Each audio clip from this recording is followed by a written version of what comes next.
Hello and welcome everyone to RE Radar. This is the third episode of RE Radar. So if you have not listened to episode 1 or 2, let me just tell you a bit about RE Radar.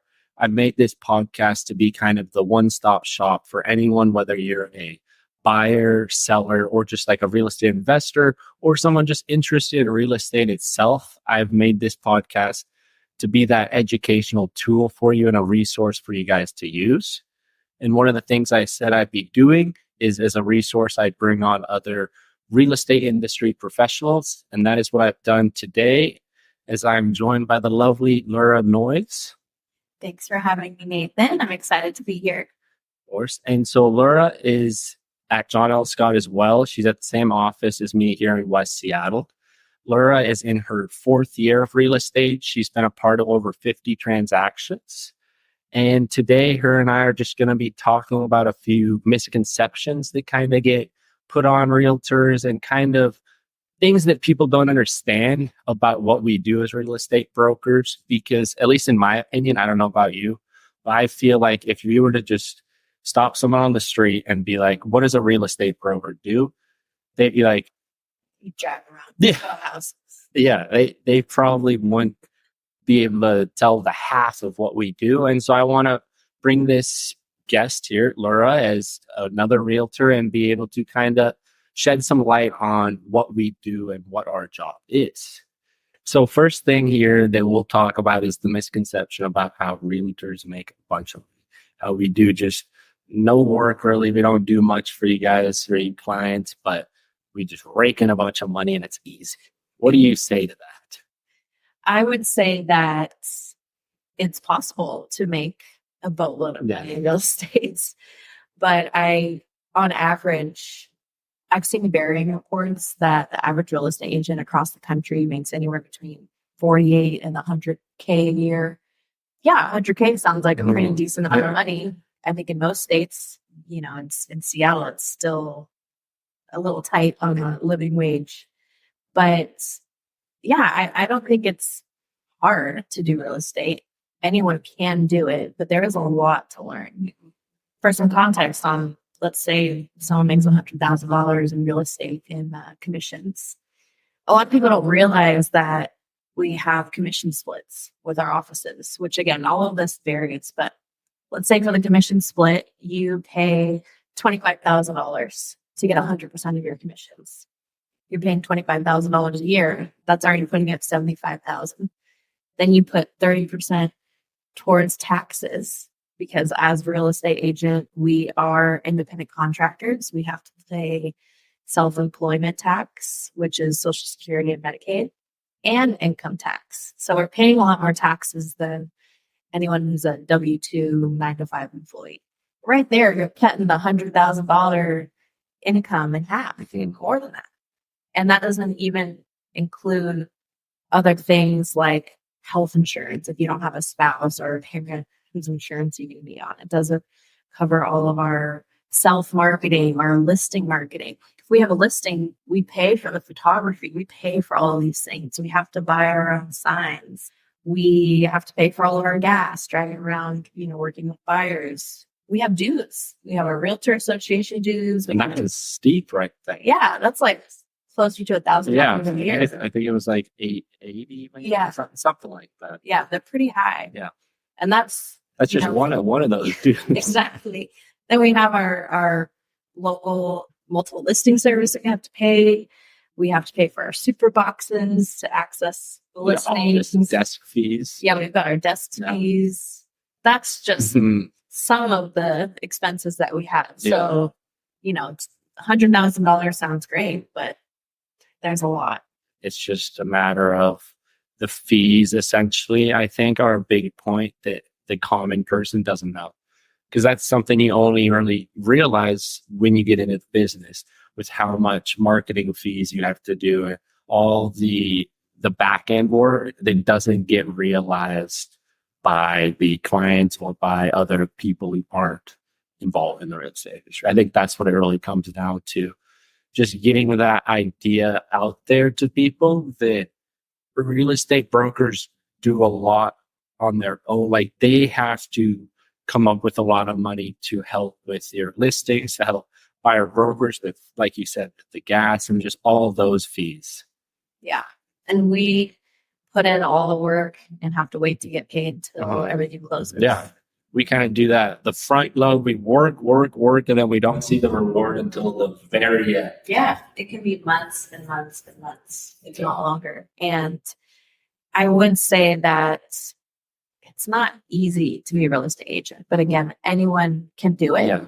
But you have to put in the work. The barrier to get into real estate isn't high, but the barrier to be successful and to be a great agent is high because it requires a bunch of effort and a bunch of trying. It actually requires you to put in work. Well, another job like a 9 to 5 is just you clock in, you clock out. Do we ever clock in and clock out? We're always on the clock. Exactly. Yeah. We could, set our boundaries, but a lot of times, especially if we're working with a buyer, maybe they work a 9 to 5, then we have to work after 5, we have to work weekends, and it's what we signed up for. But a lot of people think that we sell a home every week or every month, and for the average agent, that's not necessarily the case. So people just do math in their head thinking, all right, well, you sell a house every month, and I see that the average sale price for a house in Seattle is $800,000, so you must make a ton of money. Or if they look up how much a real estate agent makes online, the number they're seeing again is our gross commission. That doesn't take into account everything that we mentioned, like splits and taxes. Kind of speaking on the idea about realtors just getting paid a bunch of money and how they have such a bad rep sometimes in the public. Why do you think that is? Well, I think shows such as Selling Sunset don't really help our image in the public eye. People just see beautiful multi-million-dollar homes, and that's it. You don't see any other part of it. You just see them maybe showing someone show the home, and then they bought it, and then it's done. So it's really not realistic at all. And even a show like House Hunters, which may seem a little bit more realistic as far as sort of what it's like to show a buyer multiple houses. But even that, did you know that they already have the house picked out before they do the show? Well, that seems a little fake, right? Yeah. So again, even shows like that, they really don't show the full picture. We do more than just drive around and show houses. We do a lot of research. It takes a lot more time than these shows let on. They only have 40 minutes for it. Show. No wonder they cut a lot of stuff. Yeah. But we're doing a lot of research on the back end for buyers, making sure that the house they're looking at doesn't have any underlying issues, whether that's on the title or on an inspection, or helping them learn more about the neighborhood and what other homes are selling for so that they're paying fair price. And then for sellers, again, bringing up Selling Sunset, they're showing these beautiful homes that some of them may be staged, but at that price point, sometimes people have a home that has been curated and they've had, a professional come in and design their entire house with their furniture and artwork and things like that. So we do a lot of that on our end to get a stager, we get it painted, we get it cleaned, we have a landscaper, we get a professional photographer. Maybe we get some drone footage depending on, where it is. If we want to show off the proximity to Seattle or that you can see the space, things like that. Yeah. Water views. There's so much more that goes into prepping the listing. We have to make the description. Once we upload the photos, you want to put captions so people know what they're looking at. We want to make sure that all of the details of the home are correct. What type of flooring is it? What type of heating is there? An oil tank. We see a lot of that. And people need to know what they're getting into with an oil tank. So there's just so many little things that people don't realize that go into it. And I think, again, people just see what's on TV. Yeah, the TV, because it's just the glamorous stuff is what they're going to be showing, all the $1 million homes and all that stuff, because that's what people like looking at. When in fact, reality, it's not anything like that. And some people, they're just not informed on this stuff. And maybe they're like, well, realtor, we don't need that. We don't need a real estate broker. And they'll decide to sell their home by themselves. They're like, I can do all the work myself. What are kind of the biggest pitfalls you would see for sale by owner kind of forgetting or a step they miss in trying to sell their home? I'd say that the biggest thing for people trying to sell their home without an agent would be the presentation of the home. And then after that, it would be the price. So presentation is everything from getting the home clean or staging it, or having professional photographers, and the online presence that you have when you list it. Some people will try to post it on multiple listing service, paying a smaller fee, but they still don't necessarily have the best photos. Their price is off. They have an idea in their head, or they just used the estimate online and they think that that's their price. Or they use the assessed value. Yes, they could use the assessed value, which isn't necessarily correct either. And if you watched one of my previous episodes, I talked about how the assessed value and the market value and even the appraised value, all those different values can be completely different because they're all done for kind of different reasons. And so for someone looking to sell their home by themselves, they'll just go to the tax records and could see, oh, my assessed value of the home is $700,000. That's listed for that. When in fact, market value very well could be $900,000. So then you're missing out on $200,000 in potential earnings, when if you'd hired a real estate broker, you'd have gotten that expert knowledge and been able to put your home on the market for a much more competitive price. And data shows that for sale by owner versus listing with an agent will get you almost 50% more for your house than if you listed it by yourself. That's a big number right there. I don't know if anyone else wants 50% more for selling their home. I think everyone would. Yeah, exactly. So I think sellers will be doing themselves a disservice if they're not using an agent. They're also just putting the work on themselves when they could easily put it on someone who does it for, this is our lives. Our lives are helping people to sell their home and helping to buy their home, when your life is doing whatever you do. You're an engineer, you're a school teacher, you're whatever. That's your life. Let us do our life in helping to sell your home. That's my opinion on it. Yeah.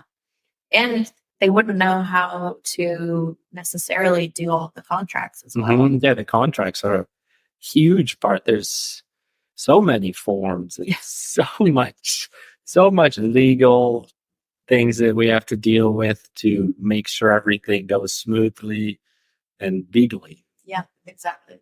So not only will sometimes people try to sell their homes by themselves, sometimes someone who's buying a home might say, I don't need an agent. I'll just go on Zillow. We'll go on here. We'll find somewhere. I'll call that whoever's listing it and get the home that way. What do you think buyers kind of, when they're not using an agent, can miss out on that is very important? I think there's a lot. Buyers deserve representation. And for one, I think buyers would really waste a lot of their time. They're going to be looking at homes that they don't realize themselves doesn't actually fit their criteria. It happens all the time. Buyers think they know what they want. And as we start looking, they realize that they need to refine their search, which is totally normal and totally fine. And you don't have someone to advocate for you, to help you maybe look past all the shiny, beautiful things in the house and really show you that there could be some hidden issues. And we want to make sure when we work with buyers that they know what they're getting into, that maybe they only have 5 years left on the roof and this is what it's going to cost to replace it. Or did we get a sewer scope? Because we need to know if this sewer is about to burst and you have a $10,000, $20,000, $30,000 sewer bill or more. Yeah, we've heard some horror stories here from other agents. So also the forms, they, you could hire a lawyer to help you fill out the forms, but why not just hire a real estate broker if you're going to be doing that? Exactly. They can help you with the negotiation. We, like you said, we do this all day long. This is what we're good at. We're experts in the field. We're experts in the market that we work in, and we can help you narrow down what the actual market value of the home is or what you should pay. We don't want you to overpay. And if it's a multiple offer situation, we want to make sure if you really want the house that you want it. And if not, we can move on to the next home. You just really have someone in your corner. I think it's really important. Because we've shown houses to buyers who were like, love this house. It's beautiful. It's all fixed up. And we get an inspection. We find all of these hidden problems. And sometimes those things you can work past, but we're here to be able to negotiate on your behalf. You know, maybe we get a credit from the seller to fix some of these things, or we have the seller fix it and get it inspected again, make sure everything was done correctly. So there's a lot. Yeah. Also, all the contingencies potentially that you could put in your offers. Is a regular Joe on the street's going to realize all the potential contingencies and different things that they might want to add into an offer that could save them major league on the backside if something potentially goes wrong? That's another, I think, big point that a realtor can help to offer a buyer. Absolutely. There's a lot of contingencies that people realize, like the title contingency, or even just knowing something as like reviewing the seller disclosure document and looking for red flags. We know what to look for, but an average buyer isn't going to know, especially if it's their first time. Mm-hmm. All righty. So now let's switch it up here and just get into kind of what the role of a real estate broker is. Well, there's a lot to that answer. And that's why I asked. A realtor is your personal representative. They're your advocate. We want to make sure you're as informed as possible during the entire process of buying a home. We do research on your behalf to make sure that there's not anything that you're missing on the title. Maybe there's an easement that you don't know about. Maybe it's on a slope in a landslide area and you need to know the risks that go along with that. Maybe you want a waterfront property and you don't realize that your flood insurance could be really expensive. Or with fire insurance now. Yeah. Nowadays, some places aren't insuring for that. Exactly. Some states like California and Colorado aren't even giving insurance to homes that are in certain areas that there could be fires. So things like that people don't even realize, or making sure, again, that you get an inspection, or if the seller has an inspection posted for you, that you know what you're looking at and what those things are actually going to cost. Maybe you're okay with taking on projects, but you need to know what that general ballpark is going to be and how quickly you're going to have to take care of those things. You know, is it all within the next year that you're going to have to fix X, Y, and Z and it's going to be tens of thousands? Or is it over the next 5 to 10 years and you're okay with, planning it out and budgeting it? Yeah, managing it. So we want to make sure that you're not overpaying for the home and that you're paying a fair market value and helping you negotiate. Sometimes we can negotiate the seller to give a credit towards your closing costs or a rate buy down. So there's a lot of things that a realtor can do for you that most people wouldn't know on their own. Another thing that I think kind of is a big role, connecting people with other people, like with all the landscapers, all just contractors, just kind of speak on like the relationship aspect that a realtor can bring to a client. Absolutely. Yeah. We have a great network of vendors, from roofers to painters, flooring experts, landscaping. We have people that can work on a river rock wall that you have on your home, so there's very niche vendors that we can find for you. It's really great because we are able to refer these people that we've used before, and they know us, they trust us, and vice versa. And we're so happy that we can get our clients that great service. They, have great rates, can work quickly. There's electricians, there's all kinds of people that we can, and that can just be a huge help to clients, as how is the average person going to know who to hire for whatever project it may be if they've never done that type of work before? Whereas us, we've worked with these people before and have a relationship, we can kind of vouch for them and they're good at their job. Otherwise, I don't imagine us as working with them. Right. So it's kind of like a stamp of approval that can be very useful to clients and just people when random home maintenance things come up. And that's another thing, that it's not just a real estate broker isn't just going to be helping you out with your transaction, but also in the years beyond it, when you need those referrals, you'll be able to send them out to those clients. Absolutely. And the other thing is, we know agents all across the country. So if we know someone that's moving out of state, we can find them a great realtor, which is really great. Again, because you're moving to a new place that you know nothing about. We can find a realtor that knows the neighborhood we want to live in, knows that city, and again, has all those connections, not only to vendors for your home, but maybe they know a great daycare for your kid. Maybe they can give you restaurant recommendations. Just random things, Yeah. but it's helpful. So next up, just what is kind of the biggest piece of advice that you would give to a first home buyer and then also like a first time home seller potentially? For buyers, I'd say find a house that meets a good portion of your needs, but don't go out looking for perfection, because unless you have found a piece of land in your perfect neighborhood and are going to custom build your own home, it's not likely that you're going to find 100% of what you're looking for. So if you can find a home that, again, fits most of your needs, then you can change a lot of the things that maybe don't. You could fix the flooring, you can paint, you could even add on another room if you really needed to. But again, just getting into a home and starting to build equity is key. And it doesn't have to be your forever home either. You could stay there for 3 to 5 years. Then you can build equity, and from there you can sell it and move into maybe that next home as your dream home. Or than one after that. Exactly. You just keep building your way up until you're where you want to spend the rest of your life. Exactly. I think a lot of people want it to be their forever home, and I get that. And sometimes people think it will be, and then 5-10 years later they realize it's not, or it's not anymore, because things change all the time. Things change in people's lives. The houses change, new styles, new everything coming up. And I guess one of the big things is that idea of perfection, especially for a first time home buyer.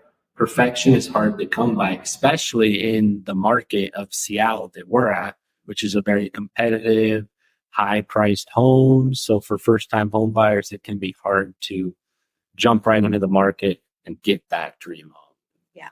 But as long as the home you get has those good bones, it's in an area you like, it's speaking to you and you like it, then I would say why not go for it and save up the money, build the equity, and then find the next home that you like even more. Yeah. That's exactly what I did when I bought my first home. I wasn't in love with it the second I saw it, but I realized that it had good bones. I had hardwood floors. It had a big yard for my dogs. It was in a cute little neighborhood that I felt safe in. And it had, the right amount of space. I've been there for 2 years now. And while I wish maybe my commute was a little bit shorter or I had a little bit more space, I'm just happy to have a home that I know what my monthly payment's going to be. I can do whatever I want to the house. And eventually, personally for me, I'll probably maybe rent it out or keep it as some sort of investment property or maybe add on to it. And then I can buy my next house from there because I'll have built that equity. It's important for buyers to have a realtor because they may see this beautiful home and it's in the perfect neighborhood, but it's on a steep slope and the driveway is super steep. We're there to talk to you and say, how about in the winter when it snows? How are you going to get your car out? Are you going to walk up this steep slope? There's no stairs here. Things like that people just don't think about in the moment. And we're there to really step back and look at the big picture and make sure that you're not missing anything. Or it might be a home with tons of stairs. And maybe in the moment you think, oh, it's fine. It's a built-in gym. But maybe you realize down the line that you're going to get tired of those stairs. Yeah, and another thing with stairs, depending on the entry to the home that we've pointed out to people before is, let's say you get in your car and you're leaving and you realize you forgot something in your bedroom and it's 2 floors up. You got to go all the way back up to your bedroom and just think about on your day-to-day life how that could be an issue, or bringing groceries in, things like that. So people in the moment don't think about it because they're like, I love this house. It's beautiful. It's where I want it. It's fixed up. I don't have to do anything. But as a real estate broker, we're kind of trained to see those little details, see those random niche things that no one would think about a home. When, matter of fact, it's very important. Those small details is just small nuisances to someone can be very annoying when they could have had a different home. They wouldn't have had to deal with that.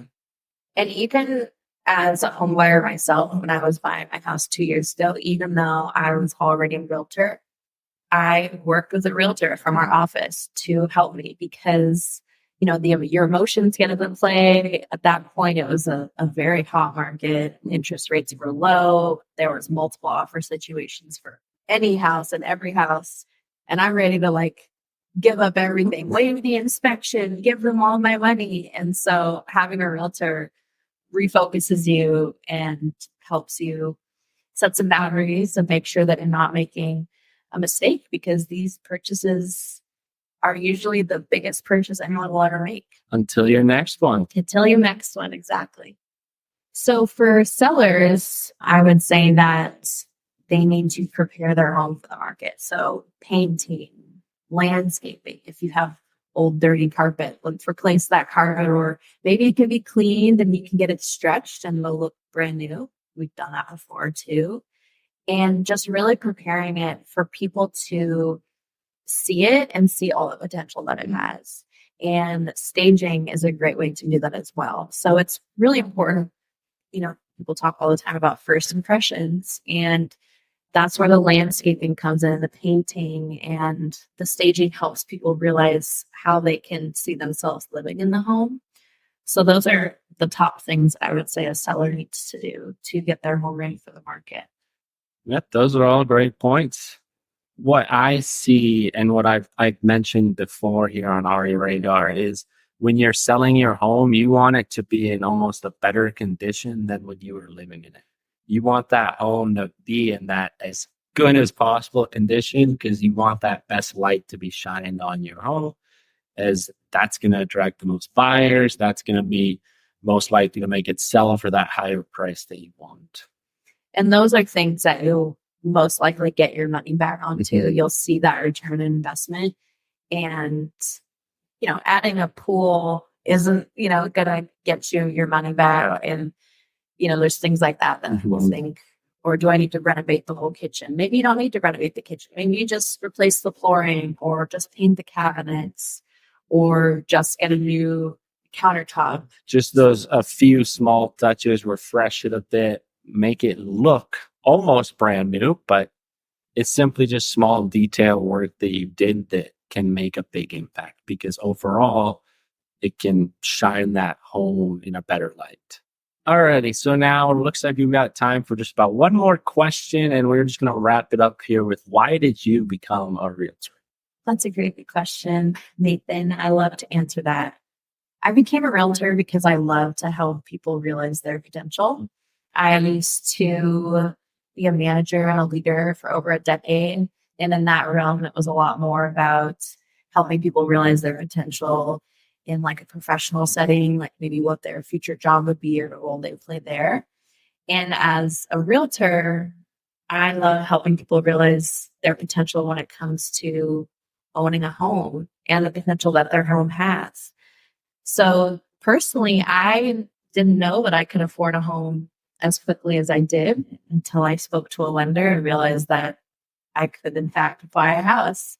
And it was really exciting. And yeah, there were some factors to that. I was paying down a little bit of debt, trying to get my credit score up, and I bought my first home. And as I mentioned earlier, it's not my dream home that I want to be in forever, but the fact that I'm building equity is huge. I love helping people realize that they can do the same. And this sounds a little bit cheesier, but I've always loved houses since I was a little kid. I would be like, Mom, can we go to this open house and can we buy this $1 million house? Like as if it was no big deal. I was not even making any money yet as a kid. So I was just always intrigued by family members' houses, friends' houses, just where I grew up driving around. I would notice all the different types of homes. I would wonder what they looked like on the inside. So this is really a dream job, a dream career for me because I'm learning about everything that I've wanted to know since I was a kid. It's something I'm truly passionate about, and I'm happy, coming to the office every day, knowing that I get to learn more about houses and help people realize their potential. Well, thank you so much for joining me today, Lura. And so stay tuned, everyone, as we're wrapping up this episode. Stay tuned for next episode, episode 4, which in episode 4, I'll be interviewing someone else. That someone else is going to be Tina Mitchell, who is Senior Loan Officer at Highlands Mortgage. So that's going to be a really informational episode on the mortgage and the financing side of the real estate industry. But until then, see you next time.